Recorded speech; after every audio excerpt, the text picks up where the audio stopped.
अच्छा ये तो बताओ कि रात तुम वक्त पर एयरपोर्ट क्यों ना पहुंच सके? लकी हार्वर्ड ने मुझसे पूछा। मैंने कहा मैं घर से टैक्सी में एयरपोर्ट के लिए रवाना हुआ। रास्ते में जो वीराना पड़ता है वहां कुछ गुंडों ने घेर लिया। वो मुझे लूटना चाहते थे। लकी हार्वर्ड ने मुस्तरिबाना लहजे में पूछा, फिर क्या हुआ? उन्होंने सारी रकम लूट ली होगी? मैंने हंसते हुए कहा, नहीं, मैं उनसे भिड़ गया था। मेरे और उनके दरमियान 1-1.5 घंटे मुकाबला हुआ और मैंने उनमें से 3 अफराद को मार दिया। नतीजा ये हुआ कि बकिया फरार हो गए। लकी ने मुतहय्यराना अंदाज में पूछा, वो कुल कितने आदमी थे? मैंने बेपरवाही से कहा, 8-10 थे। 2 कारों में सवार होकर आए थे। उसने पूछा, तो क्या तुम भी मुसल्लह थे? मैंने कहा, नहीं, मेरे पास कोई असलहा नहीं था। लकी सख्त हैरान थी। बोली, तो तुमने उनसे मुकाबला कैसे किया? मैंने कहा, मैं सड़क के किनारे वाली झाड़ियों में घुस गया था। तारीकी में उनमें से एक मेरे हाथ लग गया। उससे रिवॉल्वर छीना और फिर उसी रिवॉल्वर से उनका मुकाबला किया। वो बोली, फिर अब क्या होगा? मैंने कहा, मालूम करेंगे कि अगली फ्लाइट कब शीगोराई के लिए जा रही है, उसी फ्लाइट से चलेंगे। वो झुंझला गई। बोली, मैं ये नहीं कह रही हूँ। मैंने पूछा, फिर क्या कह रही हूँ? बोली, तुम अजीब आदमी हो। तुम्हारे हाथ से 3 अफराद मारे गए और तुम इतने इत्मीनान से बैठे हो। मैंने कहा, कोई शरीफ आदमी मारा गया होता तो फिक्र भी करता। वो सब के सब बदमाश लोग थे। मुझे तो इस बात का गम है कि बकिया लोग भी क्यों बच गए। वो बोली, तुम्हें चाहिए था कि फौरन पुलिस को मुत्तला करते। ऐसे बदमाशों को कैफरे किरदार तक जरूर पहुंचना चाहिए। मैंने कहा, इस काम के लिए वक्त मुनासिब नहीं है। मुमकिन है उन बदमाशों के पकड़े जाने तक पुलिस मेरे बाहर जाने पर पाबंदी आयद कर दे। अगर ऐसा हो गया तो मेरा बहुत नुकसान हो जाएगा। वो बोली, तुम ठीक कह रहे हो, लेकिन अगर पुलिस वैसे ही तुम तक पहुंच गई तो क्या होगा? मैंने कहा, सवाल ही पैदा नहीं होता। जब तक उनके पास कोई क्लू नहीं होगा वो मुझ तक नहीं पहुंच सकेंगे। वो बोली, अगर केस किसी ज़हीन अफसर के पास पहुंचा तो मुमकिन है उसे कोई क्लू मिल ही जाए। मैंने कहा, क्लू होगा तो मिलेगा।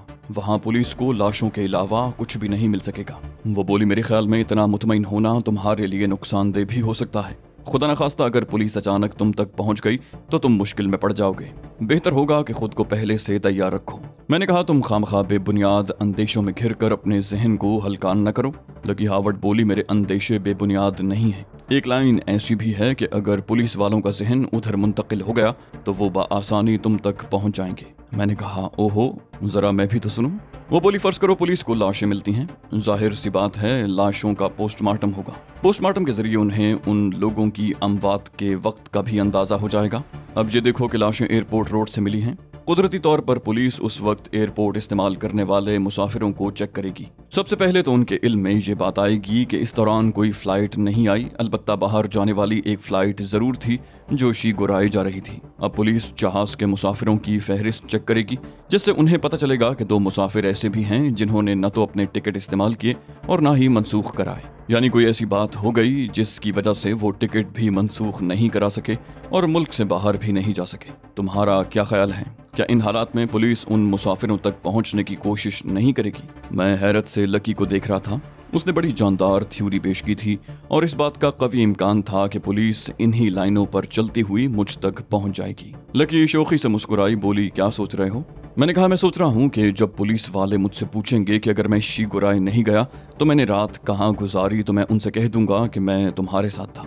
रात का खाना खाकर मैं अपने घर से रवाना हुआ। चूंकि हम दोनों को इकट्ठे रवाना होना था, लिहाजा हमने प्रोग्राम बनाया था कि जहाँ से एक साथ ही एयरपोर्ट चले जाएंगे। रात 10 बजे के करीब मैं तुम्हारे घर पहुंचा।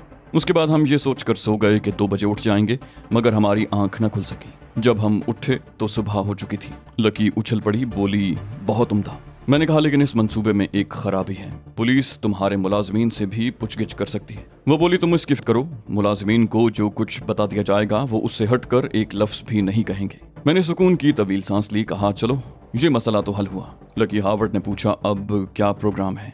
मैंने कहा, सुबह तो हो चुकी है, बस अब मैं जाऊंगा। तुम अपनी मम्मी को शीगोराई न जा सकने की क्या वजह बताओगी? वो बोली, वही बयान जो तुम पुलिस को दोगे। यानी मेरी आंख नहीं खुल सकी। मुलाजिमीन को भी समझा दूंगी। अगर उन्होंने मुलाजिमीन से पूछा तो वो भी उन्हें नहीं बताएंगे कि मैं रात में कहीं गई थी। मैंने कहा, ठीक है, अब मैं चलता हूँ। उसने कहा, बगैर नाश्ता किए नहीं। मैं अभी बावर्ची से कहती हूँ, बस 15 मिनट में नाश्ता आ जाएगा। नाश्ता करने के बाद मैं अपने देरीना दुश्मन ऑलिव हार्वर्ड के घर से निकला तो लकी हार्वर्ड की कार चला रहा था। मैंने उसे कार मांगी तो उसने बखुशी मुझे ले जाने की इजाजत दे दी। ये तो खैर कार थी, उसकी औकात ही क्या थी। वो तो अपना सब कुछ निछावर कर देने पर आमादा थी। उस वक्त मेरे जहन से लिली आंद्रे बिल्कुल ही महव हो गई। मेरे जहन पर तो वो रिवॉल्वर सवार था जो मैं वहीं झाड़ियों में फेंक आया था। अगरचे वो रिवॉल्वर मैंने मुखालिफ समत की झाड़ियों में फेंका था, लेकिन अगर वो पुलिस के हत्थे चढ़ जाता तो उस पर फिंगरप्रिंट्स तो मेरे ही थे। मैं बड़ी मुश्किल में पड़ जाता। लिहाजा ये जरूरी था कि अव्वलीन फुर्सत में रिवॉल्वर वहां से गायब कर दिया जाए। यही वजह थी कि लकी हावर्ड के घर से निकलकर सब कुछ भूलकर मैंने एयरपोर्ट रोड का रुख किया। एयरपोर्ट रोड पर गाड़ियों की आमदोरफ्त खासी तादाद में हो रही थी। मेरे जहन में वो मकाम अच्छी तरह महफूज था जहां चंद घंटे कबल उन बदमाशों से मेरा खूनी मार्का हुआ था। मैं उस मकाम पर पहुंचा तो बहुत मोहतात था। मैं वहां पुलिस की गाड़ियों की तवक्को कर रहा था, मगर वहां पुलिस की कोई गाड़ी नजर न आई। मैंने गाड़ी ठीक उस मकाम पर रोकी जहां उन लोगों ने टैक्सी रुकवाई थी। सड़क के किनारे कार पार्क करके मैं कार से उतर आया। सड़क पर कारें बहुत तेज रफ्तारी से गुजर रही थीं। मेरी तरफ किसी ने तवज्जो न दी। कार से उतरकर मैं टहलता हुआ झाड़ियों की तरफ चल पड़ा। उन्हीं झाड़ियों में मेरा उन लोगों से मुकाबला हुआ था। मैंने इधर उधर देख कर पहले अच्छी तरह से ये इत्मीनान कर लिया कि कहीं मेरी तरफ कोई मुतवज्जो तो नहीं। इस तरफ से मुतमईन होते ही मैं झाड़ियों के अंदर घुस गया और फिर चंद ही मिनट के बाद मैं उस जगह मौजूद था जहां मेरे ख्याल में उन तीनों अफराद की लाशें मौजूद होना चाहिए थीं जो मेरे हाथों मारे गए थे। लेकिन ये देखकर मेरे होश उड़ गए कि वहां एक आदमी की भी लाश नहीं थी। मैं बौखला गया। सबसे पहला ख्याल जो मेरे जहन में आया वो ये था कि मैं शायद गलत मकाम पर आ निकला हूँ। मुमकिन है वो कोई और जगह रही हो जहां हमारे दरमियान मार्का हुआ था, लेकिन वहां पर जगह जगह से कुचली हुई झाड़ियां मेरे इस ख्याल की नफी कर रही थीं। बिलाशुबा ये वही जगह थी। मैं गलत जगह पर नहीं था। तो सवाल ये था कि लाशें कहाँ गईं? क्या पुलिस मुझसे पहले ही लाशें ले जा चुकी हैं? मैंने इस नुक्ते पर गौर किया तो मुझे अपना ये ख्याल रद्द करना पड़ा। अव्वल तो पुलिस के इतनी जल्दी यहाँ पहुँचने का कोई इम्कान नहीं था। अगर ये बात मान भी ली जाए कि किसी सूरत से पुलिस को इत्तला मिल गई होगी और पुलिस यहाँ पहुँच गई होगी, तब भी ये मुमकिन नहीं था कि तफ्तीशी टीम यहाँ अपनी आमद का कोई निशान छोड़े बगैर वापस चली जाती। पुलिस वाले तो सबसे पहले उस मकाम के गिर्द निशान लगाते हैं जहाँ से कोई लाश बरामद होती है। उसके बाद ही वहाँ से लाश उठाई जाती है और वहाँ इस किस्म का कोई निशान मौजूद नहीं था। इसका वाज़े मतलब ये था कि पुलिस इस मामले में मुलव्विस नहीं हुई। एक बार फिर ये सवाल अपनी तमाम तर संगीनियों समेत मेरे सामने आ मौजूद हुआ कि लाशें कहाँ गईं। जाहिर है लाशें चलने फिरने पर तो कादिर नहीं, वरना ये समझा जा सकता था कि लाशें खुद ही चलकर कहीं चली गई होंगी। इसका मतलब ये था कि लाशें गायब की गई हैं। जूं जूं मैं सोचता गया मुझे यकीन होता गया कि लाशें उन्हीं लोगों ने गायब की होंगी जिनसे मेरा मुकाबला हुआ था। मेरे जाने के बाद वो वापस आए होंगे और लाशें उठा ले गए होंगे। मैं ये अंदाज़ा नहीं लगा सकता था कि उन लोगों ने ये हरकत अपने तौर पर की होगी या ऐसा मोस्यू आंद्रे की हिदायत पर किया गया होगा। ज्यादा इम्कान इसी बात का था कि उन लोगों ने मोस्यू आंद्रे को बेखबर ही रखा होगा और लाशें अपने तौर पर ही गायब की होंगी। वजह साफ जाहिर थी। अगर ये लाशें पुलिस के हत्थे चढ़ जाती तो पुलिस को ये मालूम करने में जरा भी दिक्कत न होती कि उनका ताल्लुक आंद्रे के क्लब से था और यूं तफ्तीश के दायरे कार में आंद्रे का क्लब और उसके सारे मुलाजमीन भी आ जाते। मैं मुतमईन होकर वहां से वापस रवाना हो गया। रिवॉल्वर की अब कोई अहमियत नहीं रह गई थी। लाशें तो वो लोग उठा ले गए थे और वो लाशों का क्या करेंगे, मुझे इससे कोई दिलचस्पी नहीं थी। वापसी के सफर में कार की रफ्तार बहुत तेज थी। मेरा रुख लिली आंद्रे के फ्लैट की तरफ था। मैंने उसे वादा किया था कि पहली फुर्सत में उसे सूरत हाल से मुत्तला करूंगा।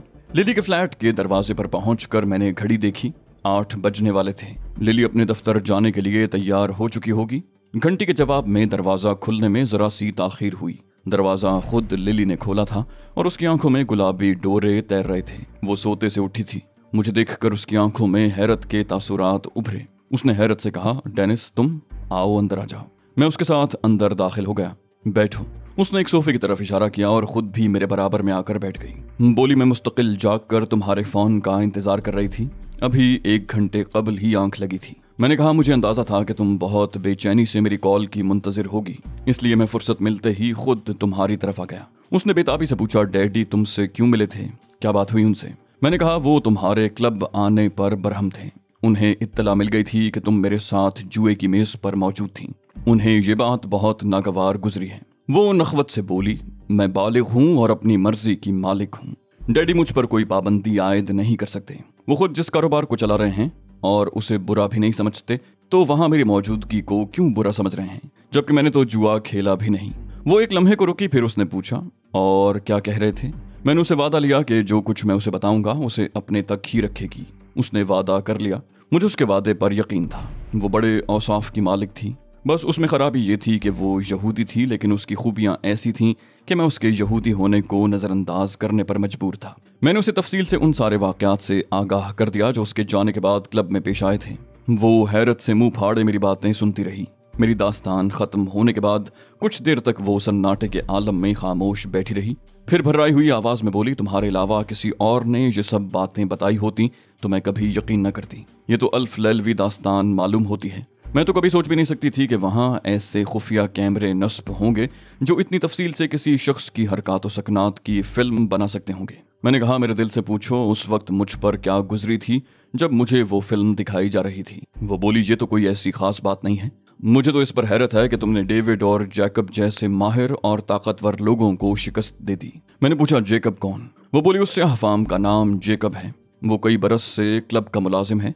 उसे ताकत का समंदर कहा जाता था और नाकाबिले शिकस्त समझा जाता था। मैंने कहा, बस ये इत्तेफाक ही था कि वो मेरे हाथों शिकस्त खा गया, वरना मुझे तो अपना आखिरी वक्त करीब नजर आने लगा था। वो बोली, तुम बड़े छुपे रुस्तम हो, उसकी शिकस्त को इत्तेफाक करार दे रहे हो।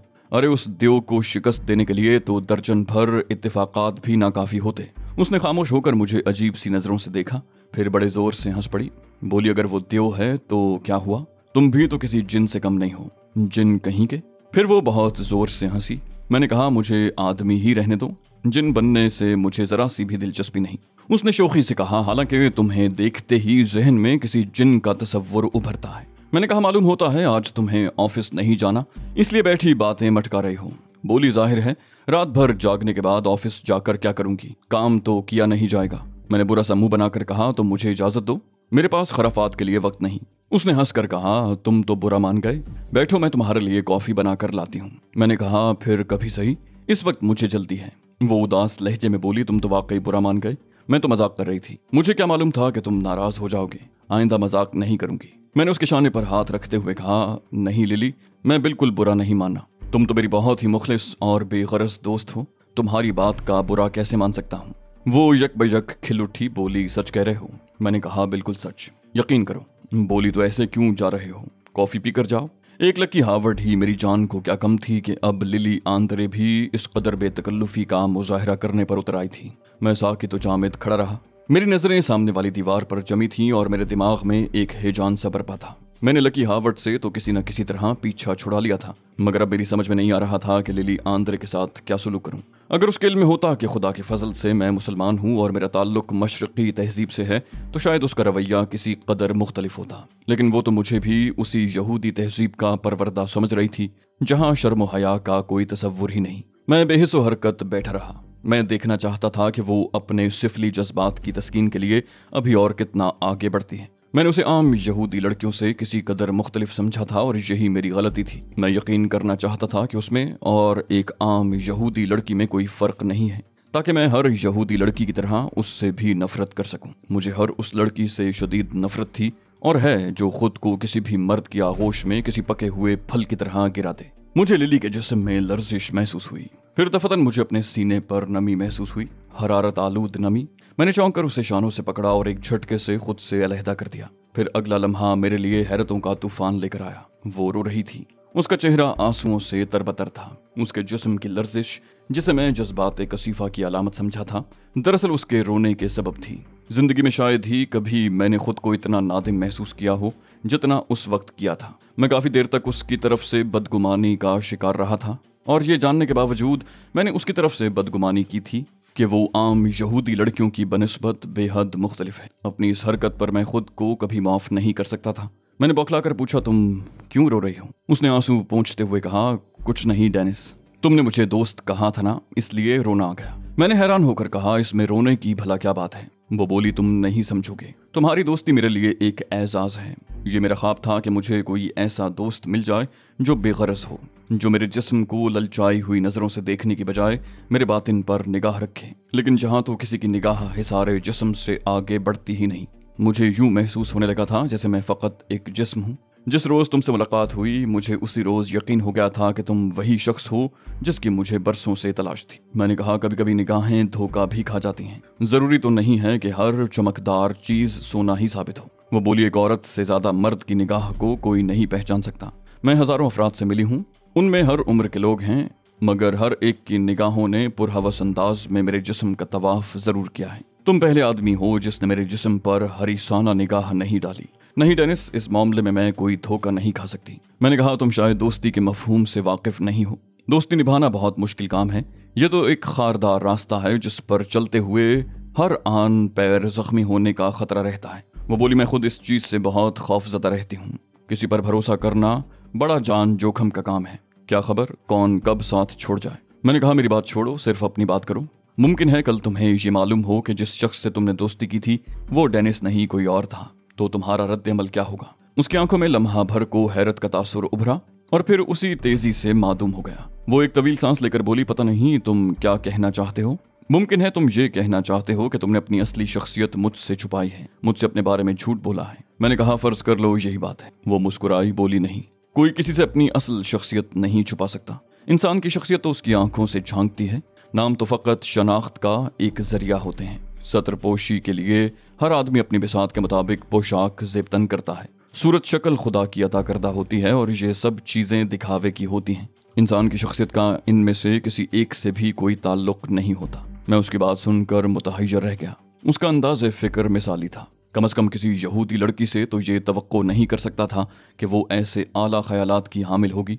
मैंने उसे मजीद टटोलने के लिए कहा, फर्ज करो मैं तुमसे ये कहूँ कि मैं यहूदी नहीं हूँ, तो तुम्हारा क्या रद्द-ए-अमल होगा। उसने बड़ी साफ गोई से कहा, मुझे अफसोस होगा। गलत न समझना, अफसोस सिर्फ इसलिए होगा कि इतने आला औसाफ का हामिल शख्स यहूदी क्यों नहीं।